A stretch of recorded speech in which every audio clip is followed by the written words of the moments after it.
By the river bank, in a quiet little village, nestled beside a winding river, lived a kind mother and her 3 young children. Their small house, made of wood and stone, stood beneath the shade of tall trees, where birds sang each morning and fireflies danced at night. Every day the children played by the river bank. They skipped stones across the water, built tiny boats from leaves and twigs, and laughed as they chased each other through the tall grass. Sometimes they'd bring long sticks with strings tied to the ends, hoping to catch fish for supper. The river was kind to them, offering little silver fish that glittered in the sun. Their mother watched from the porch, smiling as the children ran barefoot and wild, their cheeks rosy with joy.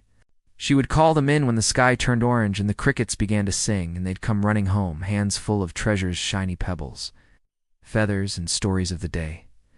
Life by the river was simple, but it was full of wonder. The village was small, but in their hearts, the children knew they had a whole world right there at the water's edge.